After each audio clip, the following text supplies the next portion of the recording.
நலாஸ் நாட்டு சர்க்கரை நலமுடன் வாழ நலாஸ் இந்தியாவிலேயே நாட்டு சர்க்கரைக்கு ISI முத்திரை மற்றும் அக்மார்க் அங்கீகாரம் பெற்ற ஒரே நிறுவனம். தொடர்புக்கு 9047045000. மரியாதைக்குரிய பாரத பிரதமர் அவர்கள் இந்த விமான நிலையத்தை திறந்து வைத்த பின்பு இரண்டாவது முறையாக நான் இங்கே வருகிறேன். விமான நிலையத்துல கால் வைக்கும் போதே நம்ம ஊர்ல தான் நம்ம விமானத்துல வந்து இறங்குறோமா அப்படின்ற ஒரு ஆச்சரியத்தக்க ஒரு வளர்ச்சி. இது வந்து நம்ம சின்ன வயதிலிருந்து இந்த ஊரை பார்த்ததுனால ரொம்ப நாளா தெற்கு தேய்கிறதுன்னு சொல்லி கொண்டிருந்த அரசியல்வாதிகள் கூட தென்பகுதியை யாரும் முன்னேற்றல. ஆனா இன்னைக்கு பாத்தீங்கன்னா தென்பகுதி அது போர்ட்டா இருக்கட்டும், ஏர்போர்ட்டா இருக்கட்டும், எல்லாத்துலயுமே இணைக்கும் ஒரு மாபெரும் வளர்ச்சியை பாரத பிரதமர் கொடுத்திருக்கிறார்கள். அதனால நாம அவருக்கு நன்றி தெரிவித்துக் கொள்வோம்.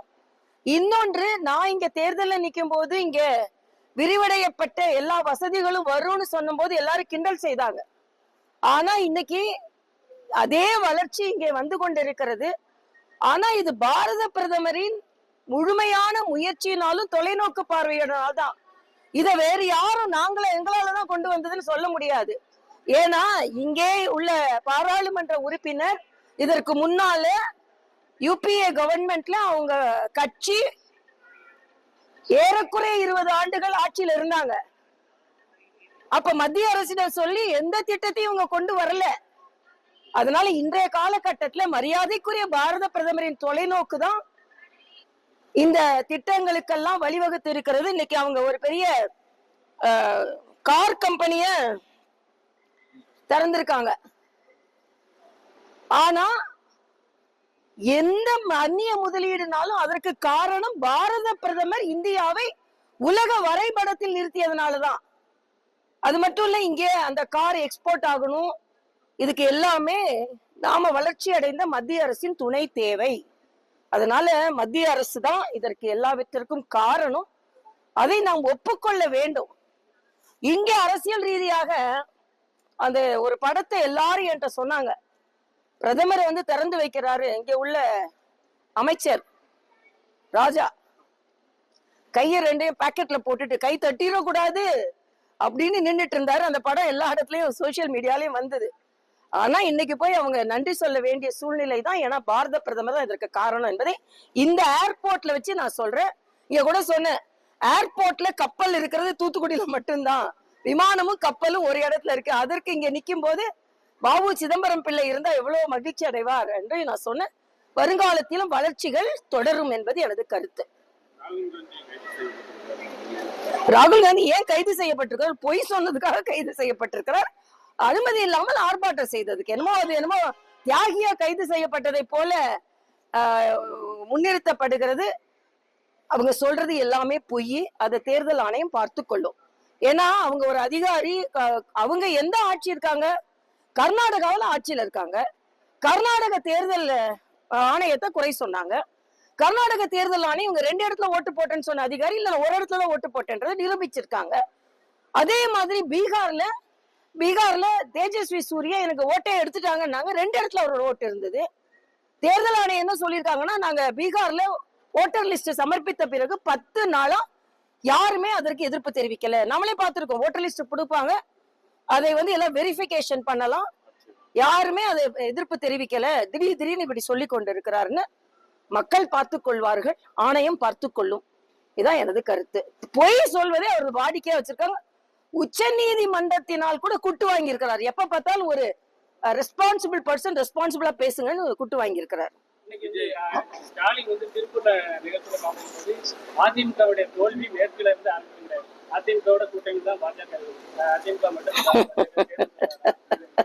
தமிழகம் முழுவதும் அவங்க தோல்வி ஆரம்பிக்க போகுது. அதுக்கு என்ன செய்யப்படுற? எந்த திசையில இருந்து தோல்வி மத்தவங்களுக்கு இல்ல, தெற்கு திசையில் இருந்து திமுகவின் தோல்வி ஆரம்பிக்கப்படுகிறது. நான் தைரியமா சொல்வேன். எங்க மாவட்டத்துல சார்ந்தவங்களா இருக்காங்க, கடுமையா உழைத்து கொண்டு இருக்கிறார்கள். தெற்கில் இருந்து திராவிட முன்னேற்ற கழகத்தின் தோல்வி ஆரம்பிக்கும். எல்லா திசைகளிலும் தோல்வி ஏற்படும் அப்படின்றதுதான். ஏன்னா அவர் தன்னையே பிரதமர் கூட ஒப்பிட்டுக்கிறார். இன்னைக்கு மக்கள் எல்லாம் மிகவும் இன்னைக்கு எல்லாத்தோட நீங்க இந்த டிரான்ஸ்டான் அப்படின்றது தமிழ்நாட்டோட கிட்னி மாற்று அறுவை சிகிச்சைக்கான ஒரு அமைப்பு, அரசாங்க அமைப்பு. அதன் தலைவர் முதலமைச்சர். ஆனா இன்னைக்கு பாத்தீங்கன்னா கிட்னி திருட்டு நடைபெறுகிறது. அது நடைமுறை அதாவது திருட்டுலாம் சொல்லிடக்கூடாது, இது முறைகேடுன்னு சொல்லிக்கலாம் அப்படின்றாங்க. ஆனா இன்னைக்கு அது முழுமையாக விசாரிக்கப்பட வேண்டும். ஆளும் கட்சியை சார்ந்த சட்டமன்ற உறுப்பினர் அவரின் மருத்துவமனை அதில் அதுல ஈடுபட்டு இருக்கிறது. இது எல்லாம் சம்பந்தப்பட்டு இருக்கிறது. இது எல்லாமே தீர விசாரிக்கப்பட வேண்டியது. வெறும் லைசன்ஸ் மாத்திரம் கேன்சல் பண்ணா போதாது. இன்னும் சொல்ல போனா அந்த டிரான்ஸ்டெண்டர் அந்த அமைப்புக்கு முதலமைச்சர் தான் தலைவர். மரியாதைக்குரிய மேடம் ஜெயலலிதா தான் அதை ஆரம்பிச்சாங்க. முறைகேடு நடந்துவிடக் கூடாது என்று அந்த அமைப்புக்கு முதலமைச்சர் பொறுப்பாளராக இருந்தாங்க. ஆனா இன்னைக்கு முதலமைச்சர் பொறுப்பாளராக இருக்கின்ற அந்த அமைப்புல இருந்து அனுமதிகள் வழங்கப்படுவது முறைகேடு நடந்திருக்கிறது. இதற்கு விளக்கம் சொல்ல வேண்டும் என்பது எனது கருத்து. தமிழக அரசின் திட்டங்களை முடக்குறதுக்காக நீதிமன்றத்தை நாடுறாங்க. ஆனா உச்ச நீதிமன்றம் கண்டனம் தெரிவிச்சு முதல்வர் மகிழ்ச்சி எல்லாம் இன்னொரு 6 மாசத்துக்கு தான்ப்பா. ஏன்பா அவரை இன்னும் கொஞ்சம் மகிழ்ச்சியா இருந்துட்டு போட்டோம். அதனால என்னெல்லாமோ மகிழ்ச்சியா இருந்துட்டு போட்டோம். அதாவது அது டெக்னிக்கல் மிஸ்டேக்ல ஏதோ ஒண்ணு நடந்தது. மத்தபடி எல்லாருமே சொல்றாங்க பேரை யூஸ் பண்றது தவறு அப்படின்னு. மக்கள் பார்த்துக் கொள்வார்கள். நீங்க எத்தனை வாட்டி சொன்னாலும், நீங்க இப்ப நீதிமன்றத்துல வேணா நீங்க அவங்க அந்த பெயரை பயன்படுத்துறதுக்கு எதிர்ப்பு தெரிவிச்சதுக்கு அது அவங்க என்ன சொன்னாங்க, மக்களுக்கான திட்டங்கள் பெயரை பயன்படுத்தக்கூடாது அப்படின்னு, முதலமைச்சரின் திட்டம் அப்படின்னு. ஆனா அவரு இன்னைக்கு சொல்றாரு, ஆனா மக்கள்கிட்ட எல்லாம் கேட்கணும் மகிழ்ச்சிய. அந்த திட்டத்திற்கு வரும் மக்களே பட்டா கிடைக்கிற சில பேர்ல இருந்து எல்லா பிரச்சனையா இருக்குது. 4.5 வருடம் கிடைக்காதது முண்டி அடிச்சுட்டு 45 நாள்ல கொடுக்கறதுக்கு ஏற்பாடு செய்கிறாங்கன்னு சொல்றாங்க. இன்னைக்கு அரசாங்க மருத்துவமனை நீங்க ஒரு வாட்டி போய் பார்த்துட்டு வாங்க. அரசாங்க மருத்துவமனைகள் இன்னைக்கு குரையம்பேட்டையில மருத்துவமனை திறக்கிறாரு. ஆனா அதே தாம்பரம் மருத்துவமனையில டாக்டர் இல்லைன்னா அன்னைக்கு காலையில ஆங்கில பத்திரிகையில வருது. இன்னைக்கு துப்புரவு தொழிலாளர்கள் அங்க ரோட்ல உட்கார்ந்துட்டு இருக்காங்க. கழிவறை ஊழல் 1000 கோடி ஊழல் ஆங்கில பத்திரிகைகள் எழுதி இருக்கிறது. இதை டிமாண்ட் பண்ணணும். ஆக எல்லா விதத்திலும் ஊழல், மக்கள் எல்லாம் பாதிக்கப்பட்டு கொண்டு இருக்கிறார்கள். இவர்கள் இன்னைக்கு அடிப்படை மக்களின் தேவைகள் எதையுமே பார்க்கிறது இல்ல. அடிப்படையில் மக்கள் பலவற்றில் துன்பப்பட்டு கொண்டு இருக்கிறார்கள். எப்ப பார்த்தாலும் மொழி பிரச்சனை, டீலிமிட்டேஷன், இப்படிதான் பேசிக் கொண்டு இருக்கிறார்கள். அது எல்லாத்தையும் விட இன்னைக்கு காலையில பத்திரிகையில வந்திருக்குது, பல தனியார் பள்ளிகள் அங்கீகரிக்கப்படாமல் இருக்கிறது. ஆக பள்ளி கல்வித்துறையை அவர்கள் குற்றம் சாட்டுகிறார்கள். எங்களுக்கு எங்க அனுமதி ரத்துன்னு சொல்றாங்களே தவிர நாங்க அங்கீகரிக்கப்படணும்னு கேட்டா அதுக்கு அனுமதி கொடுக்கல. பல இடங்கள்ல ஆசிரியர் இல்ல. எல்லாவற்றிற்கும் மேலாக மாநில கல்வி கொள்கை சொல்கிற கல்லூரி படிப்பை பத்தி அதுல எதுவுமே இல்ல. தேசிய கல்விக் கொள்கை கல்லூரி படிப்பை வைத்து பக்கம் பக்கமாக கொடுத்திருக்கிறது. இவங்க சமச்சீர் கல்வின்னு ஒண்ணு கொண்டு வந்தாங்க. இன்னைக்கு மாநில கல்விக் கொள்கைன்றாங்க. அப்ப சமச்சீர் கல்வி சரியா இல்ல. அப்ப மாநில கல்விக் கொள்கையில் என்ன கொண்டு வந்திருக்காங்க? உயர்கல்வியில தான் மிக பிரம்மாண்டமான மாற்றங்களை தேசிய கல்விக் கொள்கை கொடுத்திருக்கிறது. ஒரு பையன் சேர்ந்தா எனக்கு அந்த கல்வி படிக்கலன்னா அவன் வெளியே இன்னொரு கல்வியில சேரலாம், இன்னொரு துறையில சேரலாம். படிச்ச வரைக்கும் அவனுக்கு சர்டிபிகேட் கிடைக்கும். அதை வச்சு அவன் வேலை தேடலாம். ஆசிரியர்கள் குறிப்பிட்ட தகுதி படைத்தவர்களாக இருக்க வேண்டும். ஆக இன்னைக்கு மாநில கல்விக் கொள்கை உயர்கல்வியை பற்றி எதுவுமே பேசல. ஆக இதுதான் இவங்களின் கல்விக் கொள்கை என்பதை நான் தெரிவித்துக் கொள்கிறேன். வகையில தேர்தல் நியாயமா நடத்தப்படணும் அப்படின்னு சொல்லி தாவேக தலைவர் பரவாயில்லையே, திறந்துட்டார வாய திறந்துட்டாரா தம்பி? திறந்துட்டாரா தம்பி வாய? இன்னைக்கு இது எவ்வளவு நாளா ஓடிட்டு இருக்கு. பாவம் அவரு தூங்கிட்டு இருந்தாரான்னு எனக்கு தெரியல. திடீர்னு யாரு எழுப்புனான்னு தெரியல.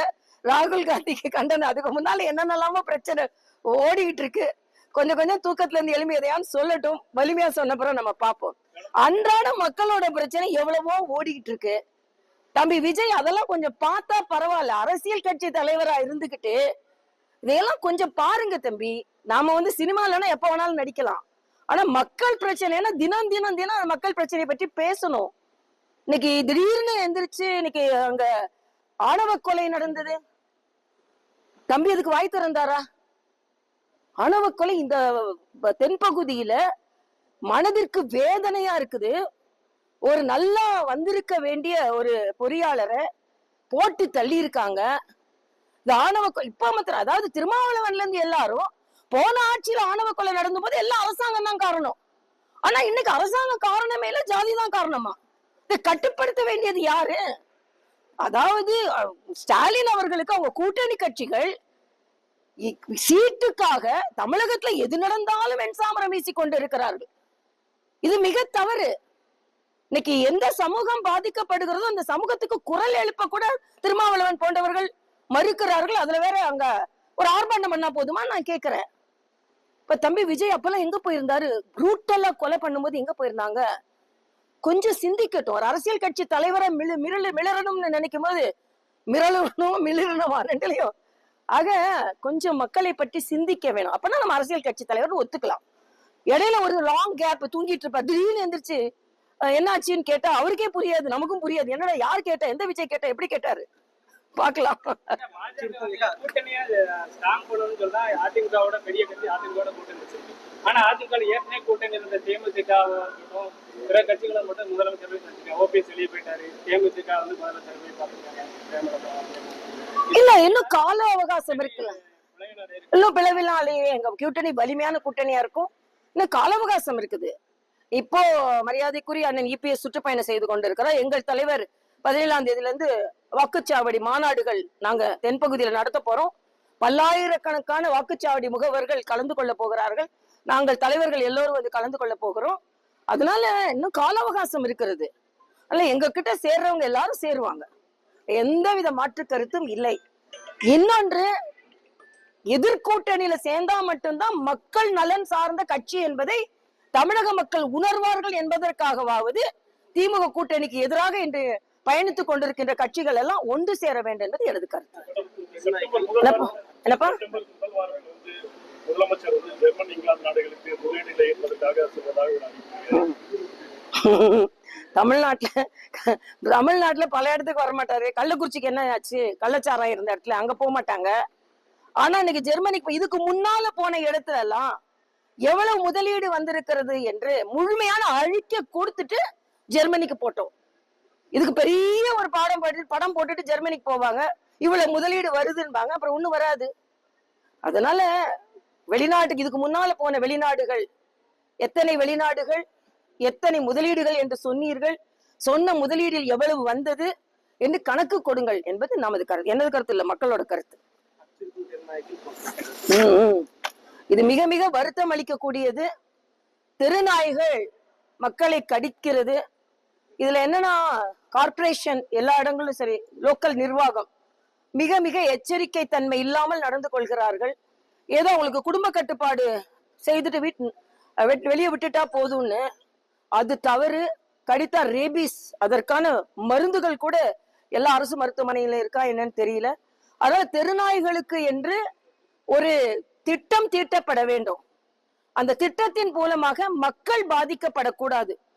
ஒரு 5 அறிவு உயிர்னாலும் தெருநாய்களும் பாதிக்கப்படக்கூடாது. அதற்கென்று ஒரு திட்டம் தீட்டப்பட வேண்டும் என்பது நான் புதுச்சேரியில இருக்கும்போது ஒரு திட்டம் தீட்டணும். அதுக்குன்னு ஒரு சானிட்டோரியம் மாதிரி பெரிய ஒரு ஜூ மாதிரி வைத்து அவர்களை பராமரிக்கலாமான்னு கூட ஒரு கல்லூரி மாணவர்கள் எனக்கு ஒரு திட்டத்தை கொண்டு கொடுத்திருந்தாங்க.